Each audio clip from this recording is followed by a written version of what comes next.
बिस्मिल्लाहिर्रहमानिर्रहीम।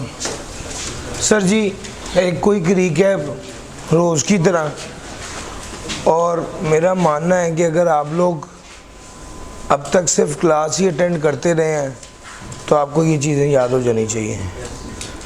सर जी, पहली बात आपसे ये की थी कि टैक्स क्या होता है। वो कंट्रीब्यूशन जो आवाम करती है मुल्क को, ताकि मुल्क को बेहतर तरीके से चलाया जा सके। टैक्स का असल मकसद रेवेन्यू जनरेशन, उसके अलावा पॉलिसीज को अमल दरामद कराना, उसके अलावा फेयर डिस्ट्रीब्यूशन ऑफ वेल्थ। जब वो नॉन रेवेन्यू ऑब्जेक्टिव्स की बात करें तो आपने लिखना है कि इकोनॉमिक एंड सोशल डेवलपमेंट। दूसरे नंबर पे लिखना है कमज़ोर एंटरप्राइज की मदद करना, स्ट्रेंथन करना उसको। तीसरे नंबर पे लिखना है लोकल इंडस्ट्री को प्रोटेक्ट करने के लिए। चौथे नंबर पे लिखना है bargaining tool in trade negotiation with other countries. पांचवें नंबर पे लिखना है जी counter the effect of inflation. छठे नंबर पे बात करनी है reduce inequalities in the distribution of wealth जी। सातवें नंबर पे प्राइस डिस्क्रिमिनेशन के इफेक्ट को एलिमिनेट करना, यही था। आठवें नंबर पे प्रमोट करना साइंस, इन्वेंशन, एजुकेशन और लोकल फोर्स की इम्प्रूवमेंट पर। और इसके बाद अनडिजायरेबल सेक्टर को डिस्कस। सर जी, ये सारी बातें आपके साथ डिस्कस हो चुकी हैं बार बार। नतीजा ये कि भाई टैक्स वालों को जो चीज़ पसंद आती है, जो चीज़ प्रमोट करना चाहते हैं, उस पर टैक्स कम कर देते हैं या टैक्स माफ़ कर देते हैं। और टैक्स वालों को जो चीज़ पसंद नहीं आती, जिसको डिस्करेज करना चाहते हैं, उस पर टैक्स लगा देते हैं या बढ़ा। सर जी, ये बात क्लियर हो गई। और उसके बाद एक पॉइंट था डॉक्यूमेंटेशन ऑफ इकॉनमी का, और उसमें हमने कहा था भाईजान इकॉनमी को डॉक्यूमेंट किया जाता है, किया जाना चाहिए। कैसे इकॉनमी डॉक्यूमेंट होती है? जब आप बैंकिंग चैनल के ज़रिए ट्रांजैक्शन करते हैं। दूसरे नंबर पे जी, दूसरे नंबर पे तब होता है आप, यानी आपने बैंकिंग चैनल के ज़रिए ट्रांजैक्शन करनी है, कैश के ज़रिए ट्रांजैक्शन नहीं करनी है। अगर कैश के ज़रिए करेंगे तो इनकम समझा जाएगा और टैक्स। ये बात भी हो गई। अच्छा जनाब, ये तो हमने बात कर ली। उसके बाद हम चलते हैं डेवलपमेंट ऑफ इकॉनमी की तरफ। और जब हमने डेवलपमेंट ऑफ इकॉनमी की बात की थी तो हमने कहा था जनाब, पहली बात ये है कि इकॉनमी को डेवलप करना है तो बिजनेसमैन को वो कुछ टैक्स इंसेंटिव देते हैं ताकि वो अंडर डेवलप्ड एरिया में बिजनेस डेवलप करे, अंडर डेवलप्ड एरिया में बिजनेस को डेवलप किया जाए। जल्दी से बिठा ले यार, वो भाई बहुत दूर से है। अच्छा, अंडर डेवलप्ड एरिया को बिजनेसमैन को कहना, इंसेंटिव देना कि अंडर डेवलप्ड एरिया में अपनी इंडस्ट्री लगा ले, जिससे अंडर डेवलप्ड एरिया में क्या होगा, एम्प्लॉयमेंट भी आएगी, अपॉर्चुनिटी भी आएगी, ओवरऑल प्रॉस्पेरिटी भी आएगी। अमीर आदमी पे ज़्यादा टैक्स, गरीब आदमी पे कम टैक्स जी। हाई कस्टम ड्यूटी लगानी है लग्जरी आइटम पर और जो लोकली मैन्युफैक्चर्ड आइटम है उस पर।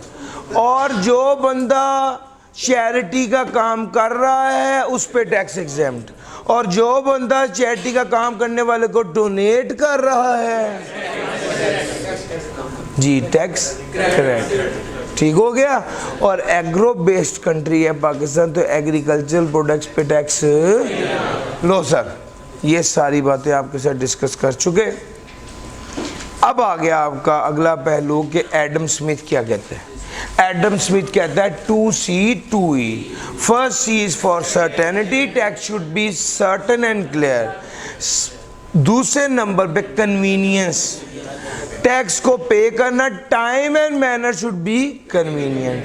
तीसरे नंबर पे इक्वालिटी, सब लोगों के लिए एक जैसा कानून, बराबरी का। चौथे नंबर पे इकोनॉमी ऑफ, इसका क्या मतलब था? हाँ जी, टैक्स की कलेक्शन एक्सपेंसिव नहीं होनी चाहिए और टैक्स इतना ज़्यादा ना हो के जी के बिजनेस को डिस्करेज। से क्लियर होगी बात? ये सारी बात भी हमने कर ली। अब उससे अगले स्टेप पे आ जाओ। इससे अगली बात यह principle of levy of tax. जब हम ये बात करते तो हम कहते हैं कि जनाब इसमें तीन बातें। बात नंबर 1 बेनिफिट प्रिंसिपल, जिसकी जितनी जो जितना बेनिफिट ले रहा है गवर्नमेंट से वो उतना ज़्यादा टैक्स दे रहा है। बात नंबर 2 एबिलिटी टू पे, जिसकी जितनी हैसियत है वो उतना टैक्स देगा। बात number 3 equal distribution, fix percentage सब पे लग जाएगा। ठीक हो गया।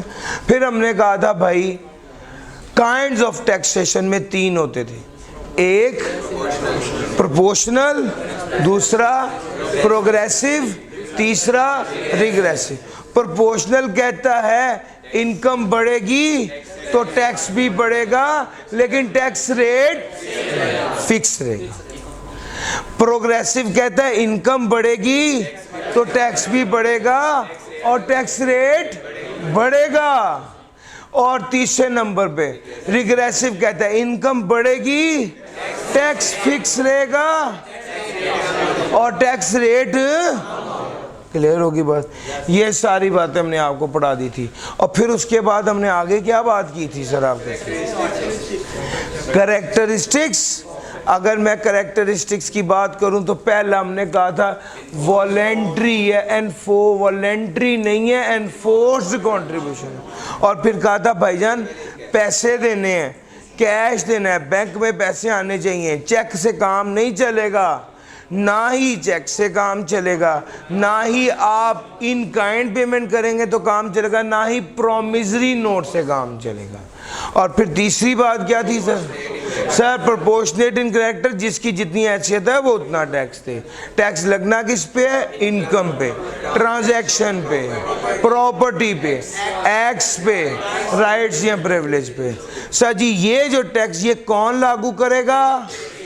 वो बंदा लागू करेगा जिसकी ज्यूरिसडिक्शन में वो पर्सन या उसकी प्रॉपर्टी होगी। ठीक हो गया। ये टैक्स का जो निज़ाम है ये FBR लॉ मेकिंग बॉडी के जरिए लागू किया जाता है। और ये जो टैक्स का निज़ाम है इसको अप्रूव कौन करता है? पार्लियामेंट अप्रूव करता है।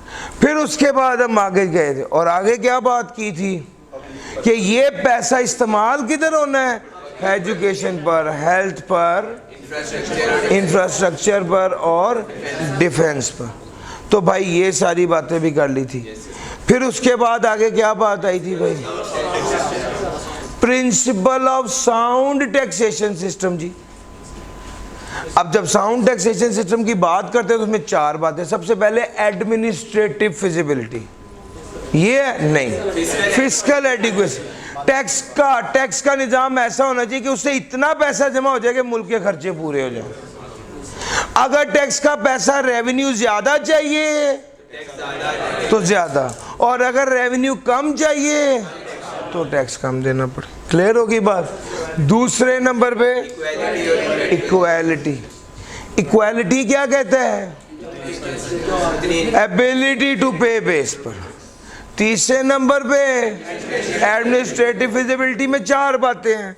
पहला क्लियर एंड प्लेन, दूसरा इतने लोग होने चाहिए जो तादाद में भी पूरे हों और काबिलियत well trained public officers.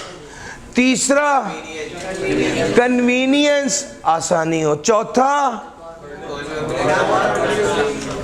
Discourage ना करे बिजनेस को। यार यही पढ़ाया ना, लो जनाब ये वाली सारी बातें भी। और चौथा पॉइंट था कंसिस्टेंसी विद इकोनॉमिक गोल्स। मुल्क के ओवरऑल इकोनॉमी के जो गोल्स हैं और टैक्स लॉस के गोल्स जो हैं वो इन लाइन होने चाहिए, इन लाइन होने चाहिए। ये वाली बात भी कर दी। इसके बाद क्या था? History of taxation. सर जी 1857 में जंग आज़ादी हुई, 1860 में पहली बार टैक्स का कानून बना जो 1865 में ख़त्म हो गया। फिर 1886 में कानून बना, ये सिर्फ ट्रेडर्स के लिए था और सिलेक्टेड प्रोविंसेस में था। ये वाला कानून बेहतर था, ये चलता रहा। आगे जंग आज़ादी शुरू हो गई। 1914 से 1918 तक जंग आज़ादी कह दी, पहली जंग अज़ीम वर्ल्ड वॉर 1 हुई। वो जनाब वर्ल्ड वॉर 1 के दौरान 1917 में उन्होंने सुपर टैक्स इंट्रोड्यूस किया, जो 50,000 से ऊपर की इनकम वालों के लिए था, या कंपनीज के अनडिस्ट्रीब्यूटेड प्रॉफिट्स यानी एक्यूमुलेटेड अर्निंग या रिटेन्ड अर्निंग के लिए था। 1918 में फिर वार टाइम अमेंडमेंट्स आई। 1920 में 1917 में जो कानून था उसको मॉडिफाई किया गया। 1922 में मर्ज करके नया टैक्स बना दी, ठीक हो गया। और ये बड़ा अच्छा कानून था जो 1922 का था। 1947 में पाकिस्तान बन गया, उन्होंने 1922 वाला कानून ऑप्ट कर लिया। और 1979 में पाकिस्तान ने अपना पहला इनकम टैक्स का कानून बनाया था ज़ियाउल हक के दौर में, ठीक हो गया। वो इनकम टैक्स ऑर्डिनेंस 1979 था और ये 1 जुलाई 1979 से इम्प्लीमेंट हुआ था। फिर 2001 आया तो परवेज़ मुशर्रफ के दौर में ये कानून नया बनाया गया जिसको इनकम टैक्स ऑर्डिनेंस 2001 कहते हैं, जो आज तक लागू है। और अगली बात क्या थी? अगली बात ये थी कि 2024 आ गया है, फाइनेंस एक्ट के ज़रिए इनकम टैक्स के कानून में इनकम टैक्स ऑर्डिनेंस में तब्दीली कर दी जाती है। तो ये वाली बात के सर अगर ये 2001 का ही चल रहा है तो फिर आप तो कहते थे ये हर साल चेंज होता है। भाईजान फाइनेंस एक्ट के ज़रिए इनकम टैक्स ऑर्डिनेंस में जो नेसेसरी तब्दीली है वो कर दी जाती है। सारा बढ़ा दिया? Yes sir. कुछ छोड़ा तो नहीं है? लो सर, आज की स्टोरी।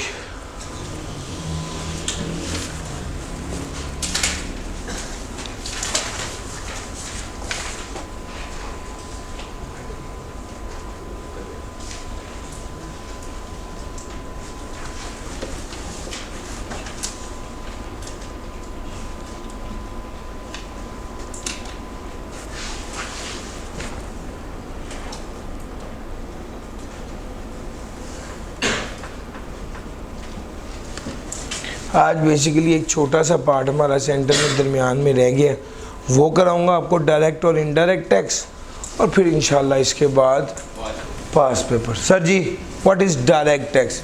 बड़ा छोटा सा एरिया है और सिंपल सी बात है। डायरेक्ट टैक्स वो है जो डायरेक्टली आप एफबीआर को पे करते हैं, और इनडायरेक्ट टैक्स वो है जो इनडायरेक्टली एफबीआर को पे करते हैं। बस मैंने इनकम कमाई, मैं एफबीआर को जाके पैसे गवर्नमेंट को जमा कराऊंगा, ये डायरेक्ट टैक्स है। इनडायरेक्ट टैक्स में डायरेक्टली गवर्नमेंट को जमा नहीं कराता। हम जो जूस खरीदते हैं उसके ऊपर लिखा होता है कीमत 60 रुपये, 15 रुपये टैक्स, 45 रुपये कीमत होता है ना भाई। इसमें ये बात समझने वाली ये बात है कि भाईजान आप उस जूस पर टैक्स किसको देते हैं? गवर्नमेंट को जमा कराते हैं या उस दुकानदार को ही दे देते हैं? सर वो नेस्ले की जो कंपनी है उसकी जिम्मेदारी है कि वो गवर्नमेंट को जमा कराए, हमारी जिम्मेदारी नहीं है। ये असल बात है। यानी डायरेक्ट टैक्स वो टैक्स है जो डायरेक्टली गवर्नमेंट को पे किया जाता है टैक्स पेयर की तरफ से। ये सारे इंडिविजुअल और ऑर्गेनाइजेशन पे लगता है जिसमें गवर्नमेंट डायरेक्टली पैसे वसूल करती है। इसकी एग्जांपल है इनकम टैक्स, कॉरपोरेशन टैक्स और वेल्थ टैक्स। सर जी इनकम टैक्स क्या है? ज़रा अगर इसकी बात कर लें तो वो कहता है इनकम टैक्स इनकम पर टैक्स को कहते हैं। कौन सी इनकम? नेट इनकम, यानी इनकम में से खर्चे लेस करने के बाद जो टैक्स बनेगा वो इनकम से खर्चे लेस करने के बाद जो इनकम बनेगी उस पर टैक्स लगेगा। सर वो कहता है कुछ कैटेगरीज हैं। नौकरी करने वाला बंदा जो है वो सैलरी के हेड में टैक्स देगा। सब किराए की इनकम कमाने वाला बंदा इनकम फ्रॉम प्रॉपर्टी के हेड में टैक्स देगा।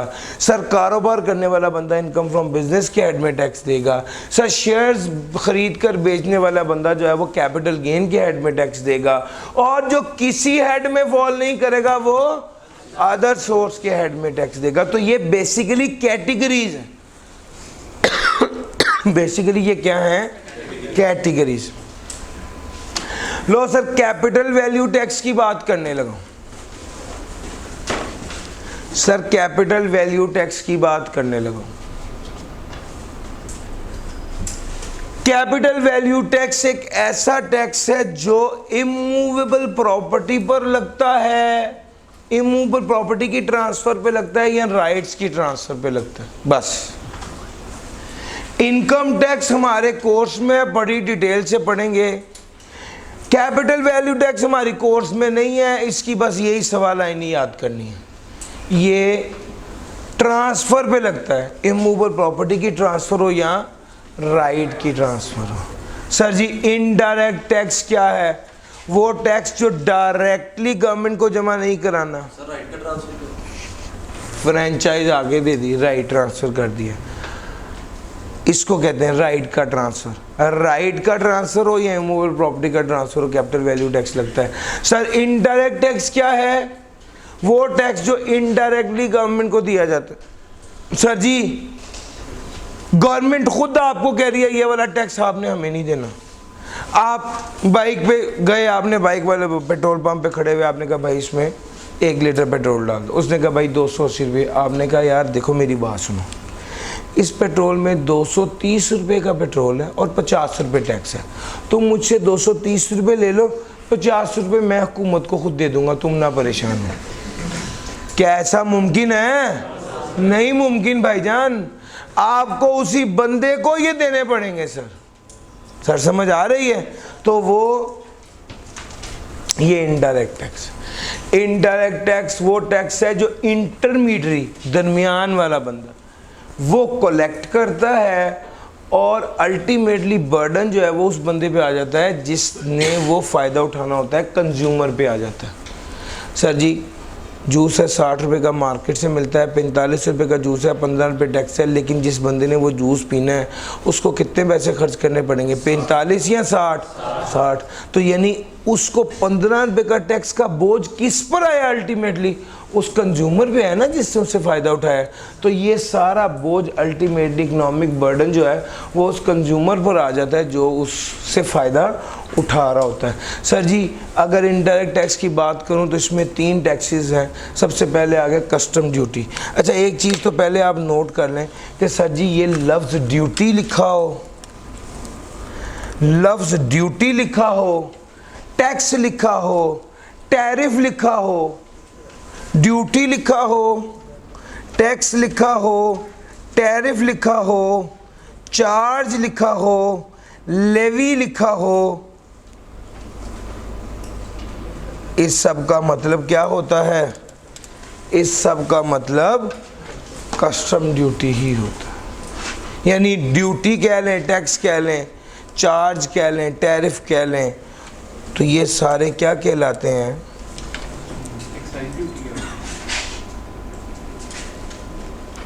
एक्साइज ड्यूटी क्या होती है बताता हूँ। अभी तो मैं ये बता दूँ, मैं तो अभी ये बता रहा हूँ कि ड्यूटी क्या होती है।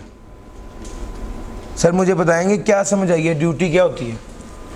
टैक्स, टैक्स, लफ्ज़ टैक्स क्या लें या ड्यूटी क्या लें, बात एक ही है। सर समझ आ रही?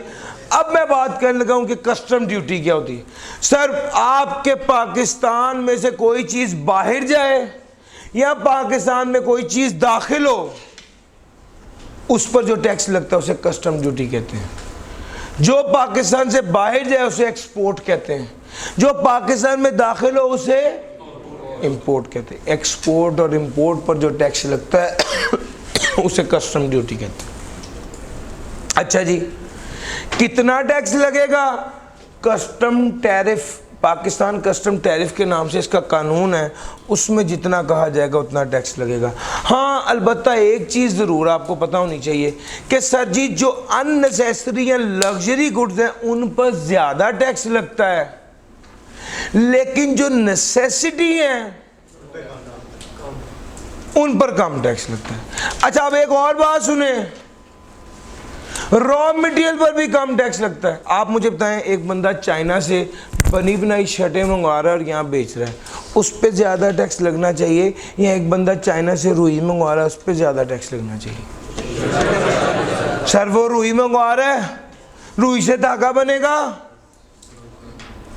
धागे से कपड़ा बनेगा, बनेगा भाई। रुई से धागा, धागे से कपड़ा, कपड़ा स्टिच होगा, शर्ट बनेगी। तो भाई ये जब रुई मंगवाएंगे तो ये सारा कुछ पाकिस्तान में होगा, यस। तो इस वजह से उस पे टैक्स कम है, और जो बंदा बनी बनाई शर्ट मंगवाएगा उस पे टैक्स। एक बंदा रुई से धागा बनाने के लिए मशीनरी इंपोर्ट करता है तो इस पे टैक्स कम लगेगा, क्योंकि मशीनरी को चलाने के लिए अफराद चाहिए और उससे पाकिस्तान में इकोनॉमिक एक्टिविटी जनरेट होगी। सर समझ आ रही है? तो उसने ये लाइन लिखी, द इम्पोर्टर, सर जी, higher rate are levied on luxury as well as less essential goods. The import tariff on industrial plant and machinery and raw material is lower than those on consumer goods. Sir जी समझ आ गई है? तो भाई ये है custom duty.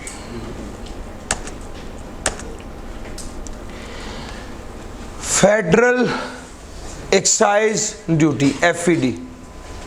Sir जी ये एक ऐसा टैक्स है जो गिनती की 15-16 आइटम्स पे लगता है बस। सिगरेट पे, तंबाकू पे, सीमेंट पे, वाइट क्रिस्टलाइन शुगर पे, इस तरह की लिस्ट है। कुछ गुड्स हैं और कुछ सर्विसेज हैं। बैंकिंग सर्विसेज पर, फ्रेंचाइज पर ये वाला टैक्स लगता है, फेडरल एक्साइज ड्यूटी लगती है। हम आमतौर पे ये समझते हैं कि वैल्यू पे सिर्फ टैक्स लगता है। नहीं भाईजान, सिर्फ वैल्यू पे टैक्स नहीं लगता, बाज़ औक़ात क्वांटिटी पे टैक्स लगता है। फी किलो 100 रुपया टैक्स है, ऐसे भी हो जाता है। हम तो यही समझते हैं ना 500 रुपये की चीज़ है उस पर टैक्स रहेगा, नहीं, बाज़ औक़ात किलो के हिसाब से टैक्स लगता है, बाज़ औक़ात नंबर ऑफ सिगरेट्स के हिसाब से टैक्स। सर समझ आ रही है? बाज़ औक़ात क्वांटिटी की बेस पर और बाज़ औक़ात वेट की बेस पर टैक्स लगता है। Exports are liable to 0% FED। Exports are liable to 0% FED। Clear होगी बात? तो भाई ये फेडरल एक्साइज ड्यूटी। अब अगली बात कर लेते हैं sales tax. Sales tax is levied at various stages of economic activity at the rate of 18%। Sales tax लागू किया जाएगा various stages of economic activity, कितने परसेंट पर? 18% पर। सर गुड्स जो इंपोर्ट की जाए उस पर भी सेल्स टैक्स लगता है, जो सेल की जाए गुड्स या सर्विसेज उस पर भी सेल्स टैक्स लगता है। सर जी डायरेक्ट टैक्स और इनडायरेक्ट टैक्स, जल्दी से इसको रीड कर लीजिए, 4 मिनट आपके पास है।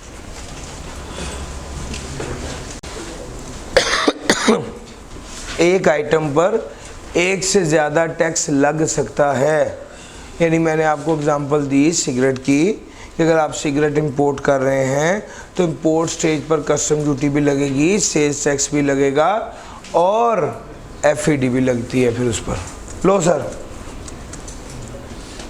जब आपने ये सब पढ़ लिया तो अब आ जाइए इसकी तरफ। सर जी एक टाइप इस तरह का सवाल आता है कि वो आपको टैक्स लॉज दे देता है सारे के ये कानून है, और वो आपसे कहता है आप बताइए इसे कानून लगाने का मकसद क्या है, ऑब्जेक्टिव क्या है। लो सर 1 बाय 1 पढ़ते हैं। Any amount transferred otherwise than by banking channel. अगर आपने कोई अमाउंट ट्रांसफ़र की है अदरवाइज देन बैंकिंग चैनल तो उसे इनकम समझा जाएगा। सर ये इस कानून को लगाने का क्या मकसद है? डॉक्यूमेंटेशन ऑफ इकोनॉमी, यही तो बार बार पढ़ाया। Other than banking channel transaction कर रहे हैं तो उसको इनकम ट्रीट करेंगे। Sir tax on movable asset of the company. Sir movable asset गाड़ियाँ हैं, गाड़ियों पे टैक्स लगा रहे हैं ज़्यादा ताकि अमीर बंदे से पैसे वसूल करें और गरीब पर खर्च करें, तो क्या मकसद हुआ? Fair distribution of wealth. Sir जी tax, higher taxes on import of luxury goods. आप लग्जरी गुड्स पे ज़्यादा टैक्स लगा रहे हैं तो इसका क्या मकसद हुआ? सर जी आप लग्जरी गुड्स पे ज़्यादा टैक्स लगा रहे हैं उसकी इंपोर्ट पर, तो इसका मकसद क्या हुआ? इसका मकसद हुआ कि आप लग्जरी गुड्स की इंपोर्ट को डिस्करेज कर रहे हैं ताकि आपका balance create good balance of trade, balance of trade बेहतर हो। सर जी allowability of expenditure of research and development. Promote करें। सर जी आपको पढ़ाया है, टैक्स वाले प्रमोट करते हैं रिसर्च एंड डेवलपमेंट के एक्सपेंडिचर को, इनको प्रमोट करना। जीरो रेटिंग ऑन एक्सपोर्ट, यानी एक्सपोर्ट पे 0% टैक्स लगेगा। सर टैक्स माफ कर दिया या टैक्स कम कर दिया, इसका मकसद क्या होता है? प्रमोट करना। जीरो रेटिंग ऑन एक्सपोर्ट का मतलब है कि आप एक्सपोर्ट को प्रमोट कर रहे हैं। Tax carried on donation, sir donation के कल्चर को, डोनेशन को प्रमोट करना। यार जब भी आप टैक्स कम कर रहे हैं या माफ कर रहे हैं तो उसका मकसद असल में क्या है? उसको promote. Sir tax exemption to software export, जी सर जी सॉफ्टवेयर की एक्सपोर्ट को प्रमोट कर रहे हैं। Yes sir tax on salary income, शाबाश। अब देखें आपके पास 4-5 पत्ते हैं, कोई टैक्स कम हो रहा है, टैक्स माफ हो रहा है, प्रमोट कर रहे हैं। टैक्स बढ़ रहा है, टैक्स लग रहा है, डिस्करेज कर रहे हैं। ठीक हो गया। फेयर डिस्ट्रीब्यूशन ऑफ वेल्थ हो सकता है, इकोनॉमी ऑफ कलेक्शन हो सकता है, सॉरी क्या नाम होता है उसका, डॉक्यूमेंटेशन ऑफ इकोनॉमी हो सकता है। तो ये जब 4-5 चीज़ें सारी आपके जहन में आए और कोई ना लग रही हो तो एक चीज़ तो जहन में रखिए कि यार रेवेन्यू कलेक्शन तो ये वो आखिरी कार्ड है आपके पास। जब कोई नहीं लगेगा तो आपने कहना है रेवेन्यू कलेक्शन तो हो ही रही। यार मेरी बात समझ आ रही है? लो सर ये जल्दी से एक बार देखिए, 2 सवाल इस तरह के और हैं जो मैंने आपको कराने हैं। जल्दी से एक बार ये पढ़ लीजिए और वो 2 सवाल आपने करने हैं, ये मैंने आपको कराया है। जल्दी से इसको एक बार रिलेट कर लीजिए।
जी भाई सवाल। सर जी रेवेन्यू कलेक्शन, सैलरी, अब यानी मैं क्या सोचूं, सैलरी पे टैक्स लग रहा है, इसका मतलब है सैलरी को डिस्करेज करना चाह रहा है, यानी लोग नौकरी ना करें, घर वेले बैठे रहें। सर समझ आ रही है? इसका क्या हाल बनता है फिर? इसका हाल बनता है कि रेवेन्यू कलेक्शन, जब आपके पास कोई चीज़ें में ना आए तो आखिरी रेवेन्यू तो कलेक्ट हो ही रहा। डन हो गई बात? जी सर जी। सेविंग्स पे टैक्स लगता है? सेविंग्स पे टैक्स लगता है, इंटरेस्ट पर, यस वो इंशाल्लाह आगे आ रहा है, उसकी बात करेंगे। पास पेपर क्वेश्चंस, क्वेश्चन नंबर 1 मैंने पढ़ना है, आपने यस नो करके बताना है कि आप ये सब हल कर सकते हैं। The primary objective of taxation is to collect revenue, you are required to list the other objectives which a taxation system can achieve। हो सकता है ना? नॉन रेवेन्यू ऑब्जेक्टिव है 10 नंबर का, वैसे अब इतने ज़्यादा मार्क्स का नहीं आ सकता, अब 3-4 नंबर का ही आता है। Sir any 5 ways through which tax can be used for development of the country, हो सकता है sir? Briefly explain 3 indirect taxes। यार अभी पढ़ाया ना, सेल्स टैक्स, एफईटी और custom duty. Sir beside financing government operational expenditure, taxation is also utilized as a tool to carry out the national objective of social or economic development। 5 object sir non revenue objective लिख लें और simple है yes और no. तो sir अगला सवाल, taxes are primarily a revenue yielding tool of the government of modern ages. You are required to state any 3 non-revenue objectives which the government achieves by imposing। जी भाई non revenue है यार, इधर उधर की बात के बाद सीधी सीधी वो सवाल पूछ रहा है। Sir question number 6, briefly explain indirect taxes applicable in Pakistan. फिर दोबारा वही है, क्वेश्चन नंबर 6 का पार्ट बी। जल्दी से रजिस्टर निकालें करें सर, रजिस्टर निकाल लें जल्दी से। हमने तो कह दिया था ना कि रजिस्टर लेके आए, ले लें एक रजिस्टर।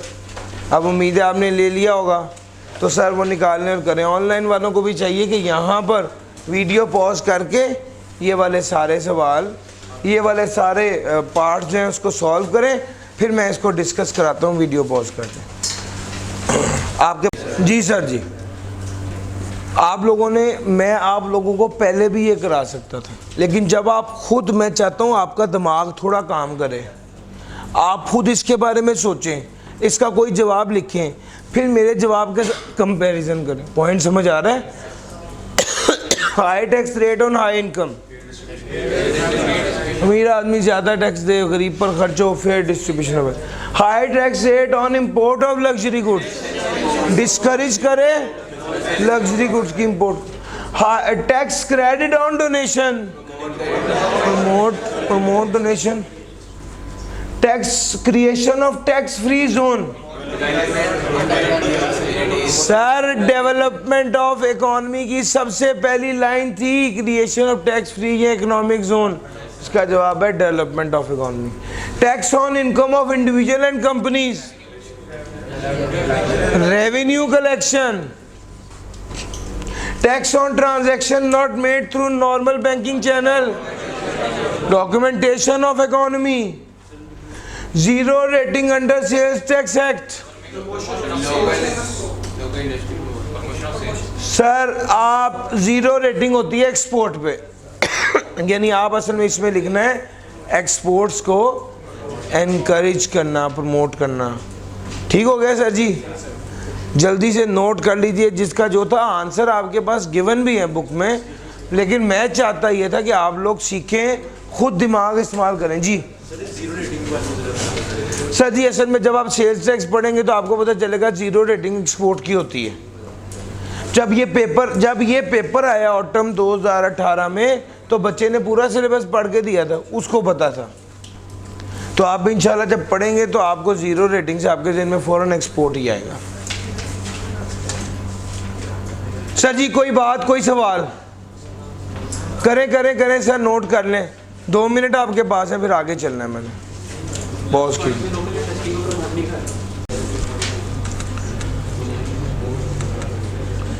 क्वेश्चन 7, 8 प्योर वही रट्टे वाले सवाल थे। क्वेश्चन 9 में आपके साथ करता हूँ यार, आओ जरा। State one objective of tax laws in each of the following independent taxes. High tax rate on import of goods. इसका एक बच्चे ने जवाब लिखा है discourage import of luxury goods. ये जवाब गलत है, उसने लग्जरी की बात की है, आपने भी नहीं करनी। Zero rating under the sales tax act, promote export. Decrease in sales tax rate, sales tax का रेट कम करेंगे तो सेल्स टैक्स कम होगा, सेल्स टैक्स कम होगा तो कीमत कम होगी, कीमत कम होगी तो इन्फ्लेशन का काउंटर कर सकेंगे, counter the effect of inflation. Tax on cash deposit या विड्रॉल बाय नॉन फाइलर। जी documentation of economy. Introduction of tax holiday period for construction related industries. जी भाई, यानी टैक्स माफ कर दिया गया कंस्ट्रक्शन रिलेटेड इंडस्ट्रीज में, तो आप प्रमोट कर रहे हैं कंस्ट्रक्शन रिलेटेड इंडस्ट्रीज को। High tax rate on interest income.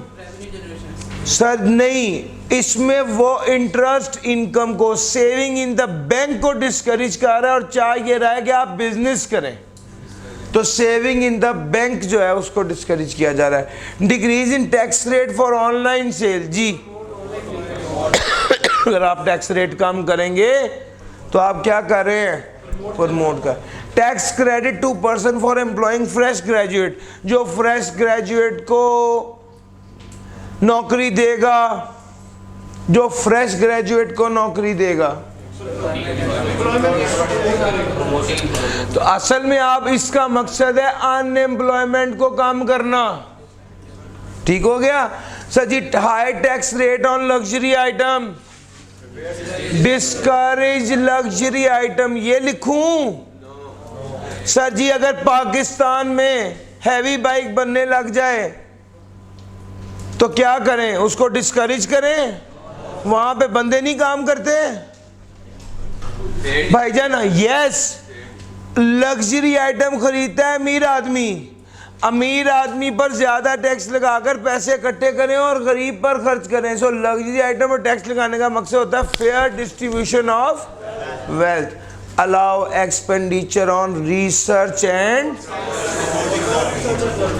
मुश्किल तो नहीं है सर जी। कल आप सब लोगों ने इसी तरह आकर लाजमी टेस्ट देना है। अब बच्चे की आम तौर पे ख्वाहिश होती है कि सर के नोटिस में होके हम पढ़ रहे हैं, अच्छे से पढ़ रहे हैं, इंटरेस्ट ले रहे हैं। सर जी जेन्युइनली मेरे लिए ये असेस करने का बेंचमार्क के बच्चे को सही समझ आ रही है नहीं, टेस्ट है।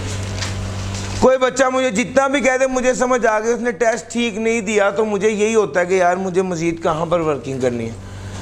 मैंने अपनी पूरी कोशिश की इन 5 दिनों में हर रोज़ नए सिरे से पढ़ाकर एक बार मेक श्योर किया कि यार आपको सारा कुछ पढ़ा दूँ। ये चैप्टर छोटा सा है, 5 सफ़ों का, इसको तैयार करके इसको साइड पे कर दें।